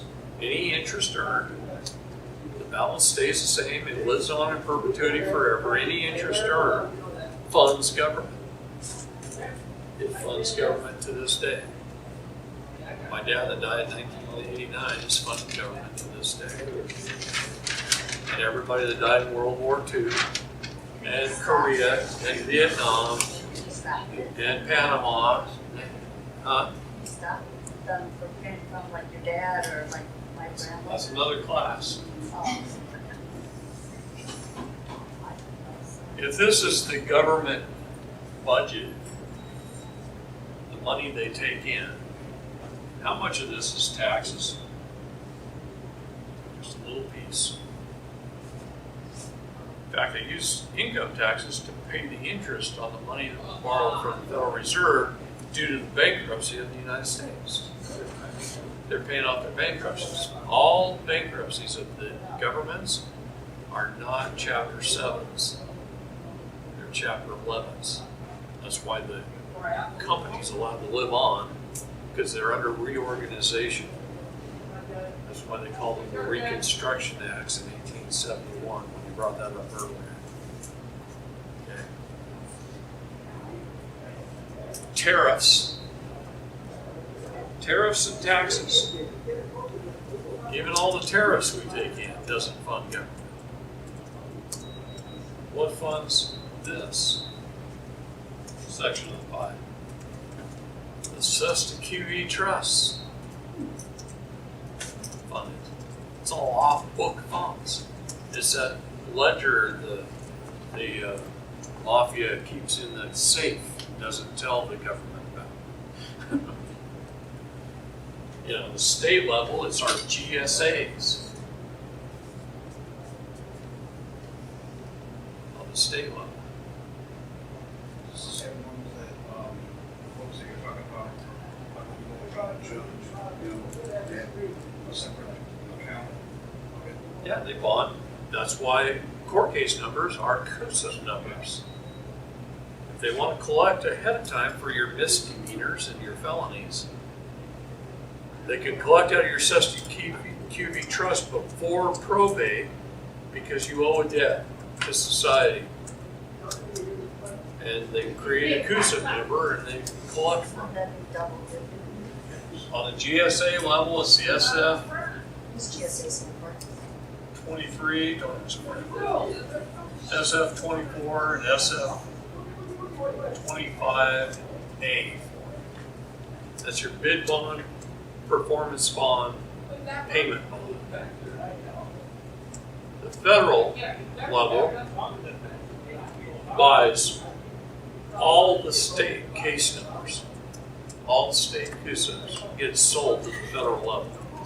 Go to any federal courthouse. You've got judges up here on different levels of the building. And then you got floors of court clerks. Lots and lots of court clerks on the federal level. Why do they need so many court clerks to manage those few cases that the federal takes in? No, because they bought all the state's cases and they process them. The court clerks of the federal courts are the only ones that have access to the treasury. So they buy it from the state, giving the state funds for your misdemeanors and felonies. And then they do all the accounting at the court clerk level, interacting with the Department of Fiscal Services. Oh, yeah. Department of Fiscal Services.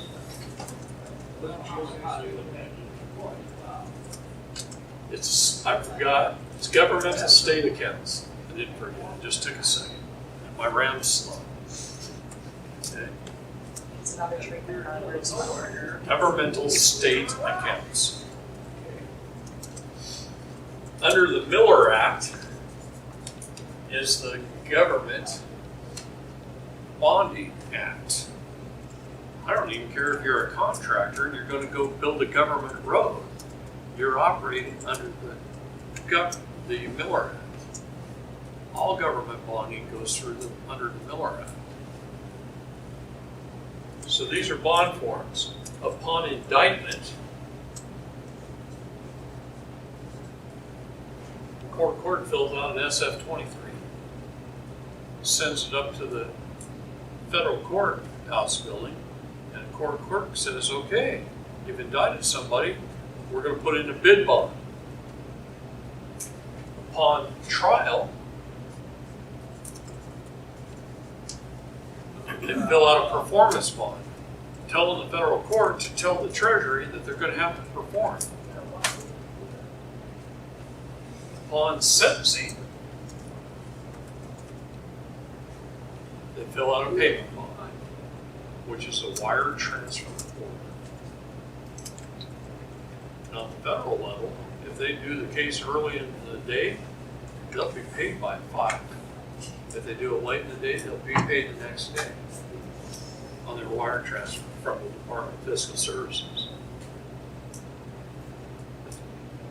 The Department of Fiscal Services website is tremendous. At the same time, it's frustrating until you know what this stuff is. But once you know what this stuff is, and I've learned this over a long period of time, and then when I finally went to the Department of Fiscal Services, the pieces of the puzzle started to come together. And I could see the picture of what they were doing. And I studied their sample forms, and I studied this. One of the first things I did was, why does the Department of Fiscal Services have a website? What does a bunch of accountants sitting in a building need with a website? The general public would never think to go to the Department of Fiscal Services website to look up anything. Now, the Treasury, they might want to go look something up. But why would they go to the Department of Fiscal Services website? They wouldn't. The general public could care less. We don't even want to know what those bean counters are doing, right? They don't. The court clerks go to the website to ask questions of the Department of Fiscal Services. How do we do this? How do we do that? What sample forms do we need? What forms do we need for this? What forms do we need for that? You can learn a ton off their website by looking at the questions that court clerks ask the Department of Fiscal Services on their website. And they post them, the questions. And if you click on the questions, it opens a window. And it gives you the Department of Fiscal Services answer to the court clerks. And if you study and you learn and you already know the basics, because I stood up here and taught you, then you'll start to put the pieces of the puzzle together yourselves, and you'll find out how this system all works and how they get paid. About 5 years ago, I proved this in federal court in the 9th District. Brother Judge Mosley. I proved how this all works and how they get paid.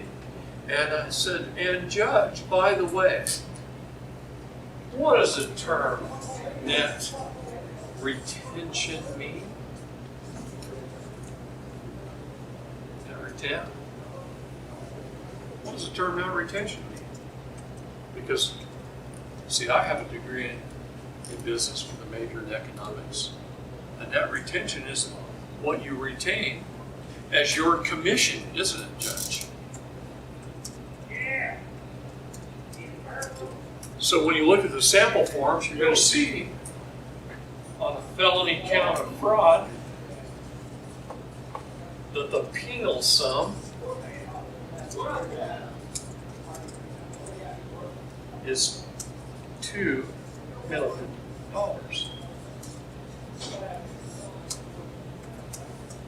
So when they indict somebody on a felony count of fraud, they're going to ask for $2 million.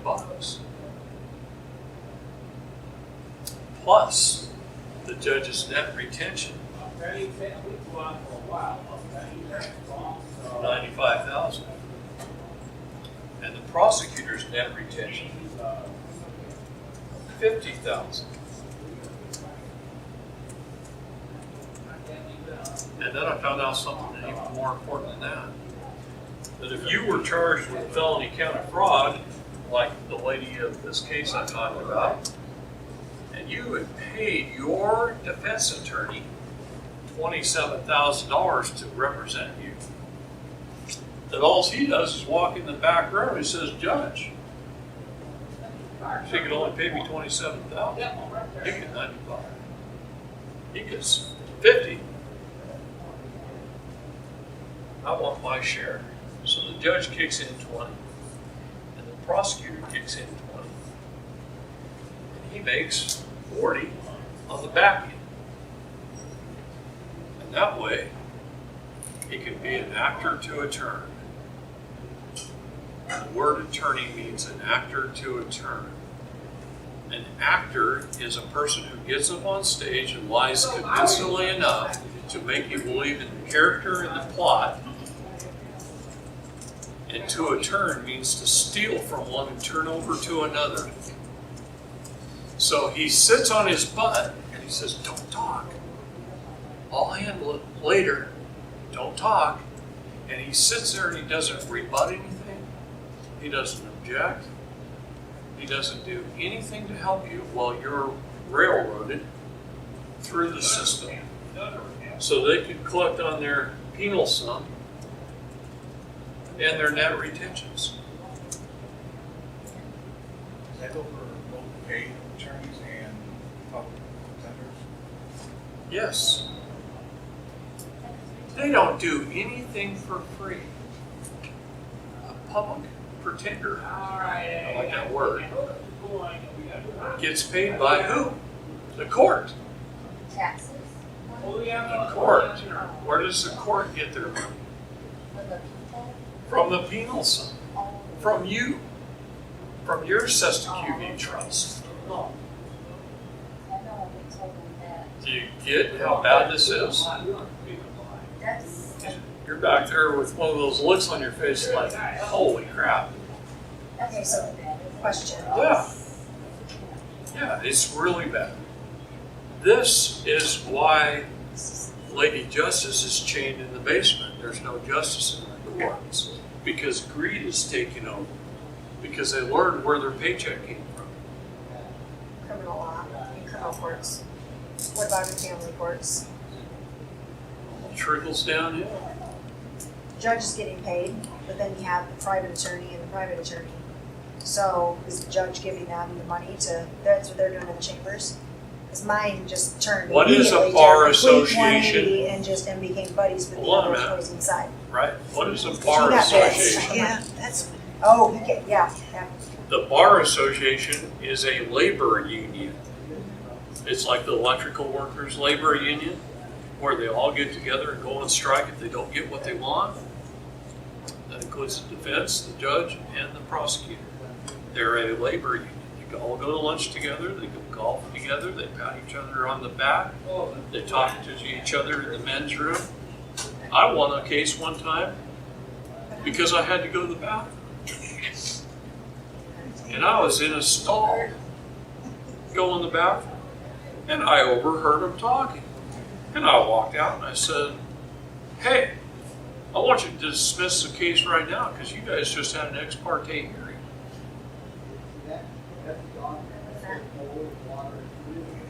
That means they talked about what was going to happen in the case in the washroom. in the bathroom. What about when they go back in the judge's chambers?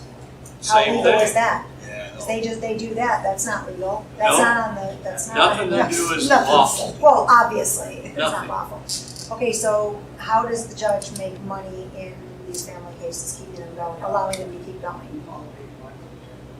Are they getting paid 95 grand Your a state case or courts, a year per case? Because it's like for a 16-year case, how your much? state courts got too busy. Okay. And so they created the family court to take some of the load off. They're just employees of the state court. They all get paid through the TSA, out of the Sesta QB, from the custom number, from your Sesta QB But are charge. they getting paid for keeping our cases going as well? The family court cases going as well? Absolutely. Because obviously we're not getting felons, we're not getting misdemeanors, but When they're they come- encouraging just us to come back, so I'm curious how much they get every time we go back. Well, I did some research a few years back, and when they take a child from a husband and wife, they take $1.5 million out of the Social Security trust of the wife, $1.5 million out of the Social Security trust of the husband. Then they get Title IV funds, which are our Social Security funds, from the husband and wife's Social Security account. And then they get ASFA funds, which are from the taxpayers. They get paid in 3 ways. This is why I tell people over and over and over again, there is no government. I told President Trump that. No quorum to even exist. We have no government. He said, that's why I restored the United States of America. The hat he gave me says, the United States of America. Those same hats during Obama's term in the gift shop said United States. Oh, why does it say America then we're almost at the tip of Because Obama wanted one world government under the United States Corporation. Did we win? Go ask these older guys in here, ask them if we won World War II. They'll tell you yes. We dropped a bomb on Hiroshima and Nagasaki, and we won World War II. But when you study history, you study what really happened. It wasn't from a bomb on Hiroshima and Nagasaki. That's not what ended the war. All of our enemies and all of our allies during World War II were United Nations countries except us. The only way we were going to be allowed to win the war was on December 9th, 1945, we signed the United Nations Treaty. And the war ended. In the treaty, we gave them Manhattan Island in New York. That's why they do that now in London and that. That's right, it's its own city, nation, state. Giuliani got up on television United Nations. and said, I don't have control of Manhattan Island. When the reporters were questioning him about all the tickets all these UN guys always get in their cars and never ever pay. They never pay the state of New York or New York City because they don't have to. And Rudy says, well, why? Or somebody asked Rudy, why do we pay our police force, New York City police force, to police Manhattan Island then? And he says, because it's not New York City's police force. 1961, look up State House Publication 6227. If you really want to get pissed off, go read that. State House. Because it'll tell What is it? State House. State House Publication 6227. So United States State Department releasing a memo to all the police forces in the nation under the United Nations control, like the city of Chicago's police force, the city of Bend, Oregon's police force, under the United Nations control, to begin to figure out ways to confiscate our firearms, our guns. And that happened in 1961. And they've been trying to figure out ways ever since. Wow. But because of our Second Amendment of the Constitution, we've held them at bay a little bit. But they're nipping away at it. They're chipping away at it. You know, all kinds of stuff. But they were instructing the police officers to begin to find ways to confiscate our firearms. Quarter back in 61. Every police force, and then when I learned this is one of the reasons I stopped being at the Deschutes County Sheriff's Deputy, is because every police force has 2 locker rooms. And one of them nobody goes into. But in every locker room is lockers with the police officer's name on it. Just like in his own locker room, where his uniform is, that says City of Bend or Deschutes County on it. They have one that's a blue United Nations uniform with his name on it. And we proved that this in Houston, Texas, when the flood happened from the hurricane. Houston was flooded. Police officers with the city of Houston had to put on the blue United Nations t-shirts. They could call them into account at any time.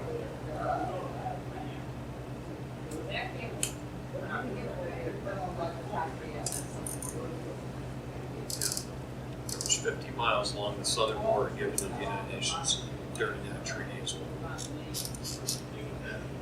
50 miles. 50 miles wide. Get this. And How we did still, the United we don't have States- it, we still don't have it, it's still theirs. Let me ask you a question. How did the United States give away 25 miles on our side and 25 miles of property on the Mexican side? No. All happened in the same treaty. Because Mexico is already a United Nations country. Mexico doesn't own Mexico. The United States doesn't own the United States. The United Nations owns the United States. That's why every war we fought since World War II has been a United Nations authorized conflict. Not one declared war from Congress since then. Not one. Really? They've all been United Nations authorized conflicts. Korea, Vietnam, Panama, Grenada, Iraq, on and on and on and on.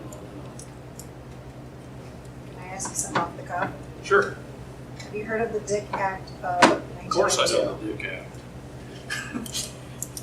I just read about it last night. I was like, whoa. So, Pretty interesting.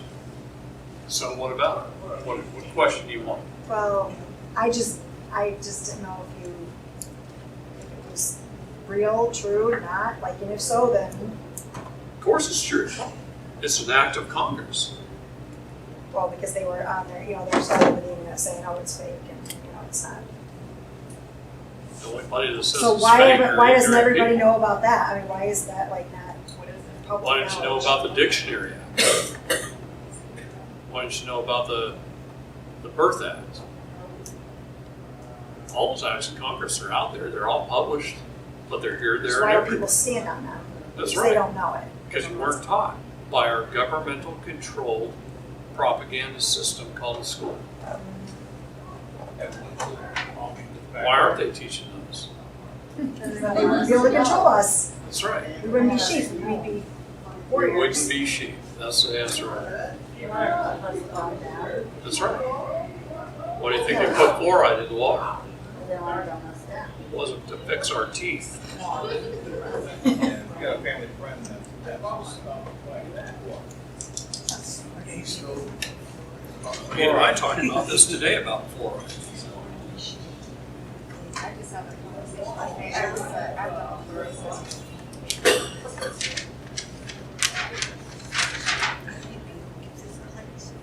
Once we learn what the courts are doing, once we learn fraud, once we learn the history of fraud, once we study and read what acts of Congress created the system of fraud, then we begin to wake up. If we don't know the history of how we got here, how we got to where we are today, we would never wake up. We'd be watching football instead of sitting here on a Friday night or something. We'd be doing whatever it is we would do. But once we start to wake up, it's hard to go back as sheep. We want to keep learning. We want to keep studying. The problem is, if you go back a few pages here, to the first page, we've only got 1,270 days to wake up a nation. That's it. That's all we have. That's all we have left.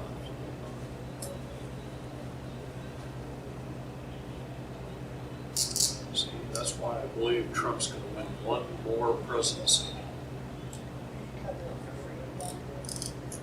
Yeah, what does I that think he give would us? hate to do it, much less do it for free. Because he, as much as he's been beat, humiliated, and shot at, and his life threatened, his wife's life threatened, he knows this. He knows we're in the Great Awakening that it talks about his money. And he knows that a bit. And he knows what Revelations 12 says. And he knows we're only given 2,000 days.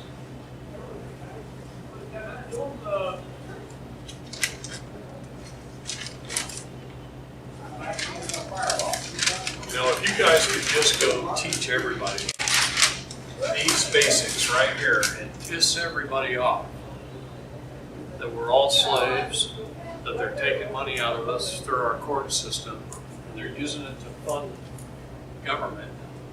The Department of Fiscal Services says the Department of Justice is the largest contributor to the federal budget by far. Our courts in the United States collect $1 trillion a day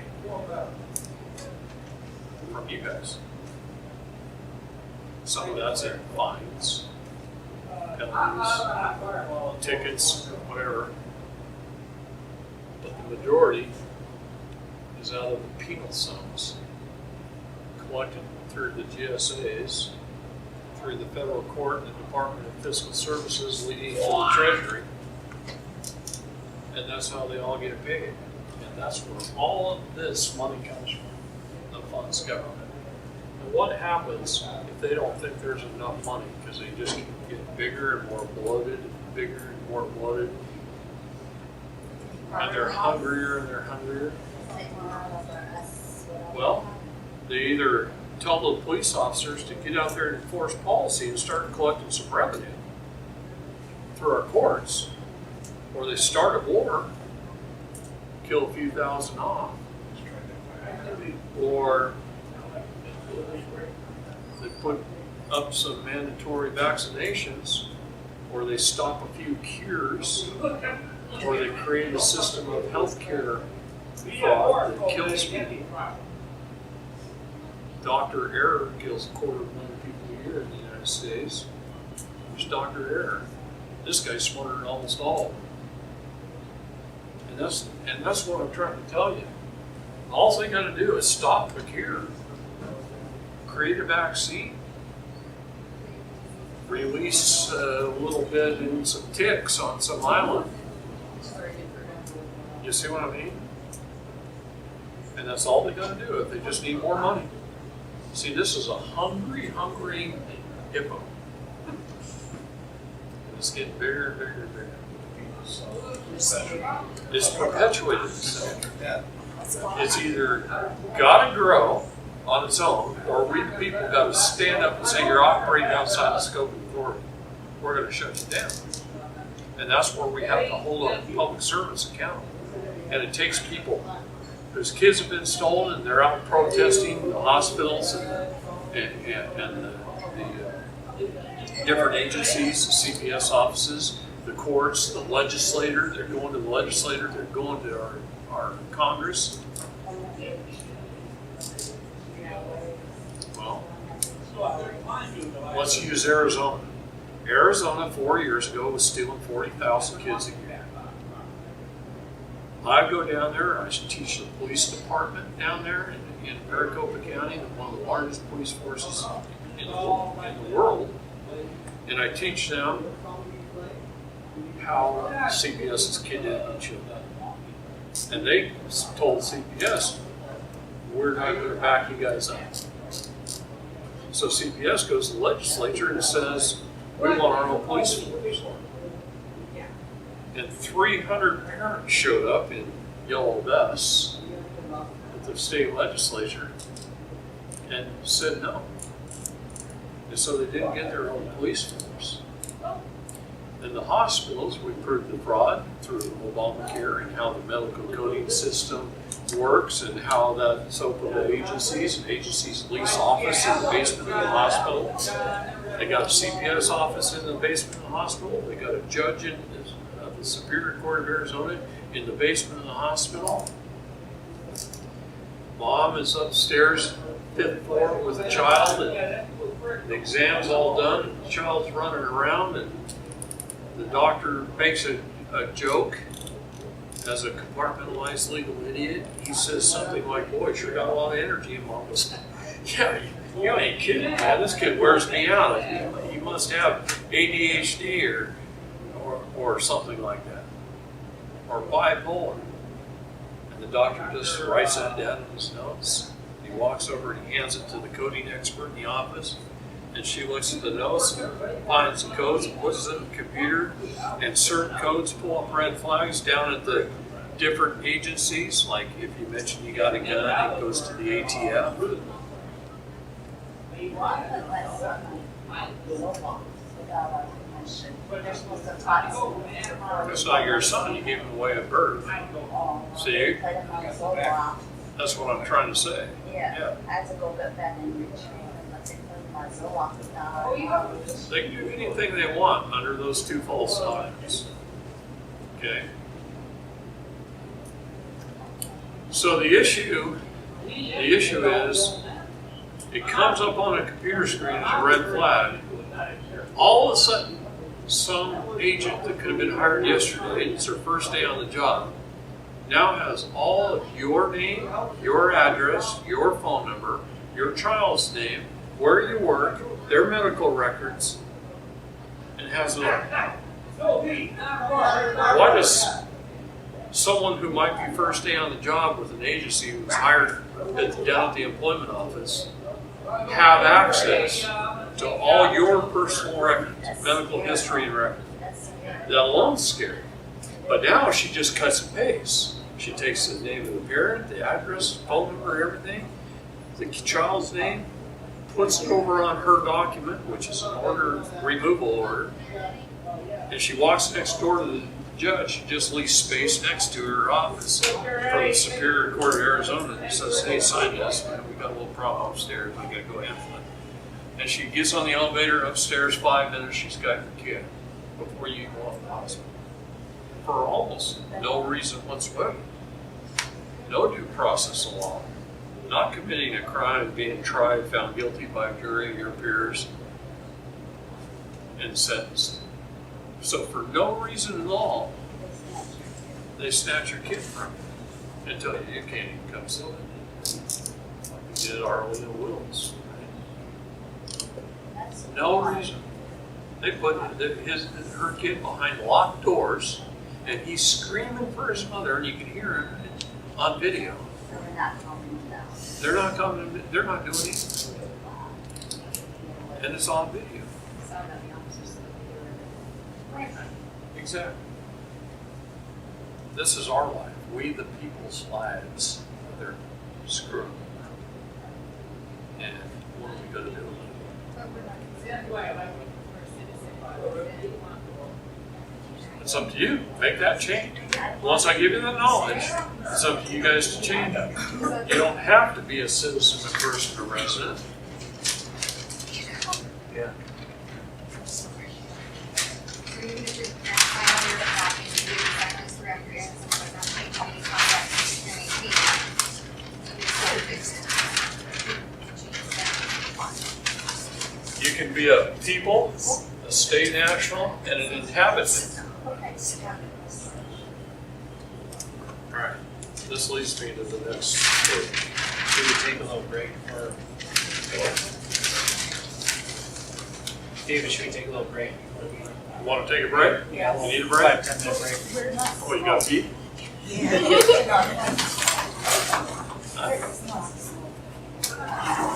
Just go outside, take those and you just drop on the ground. Yeah.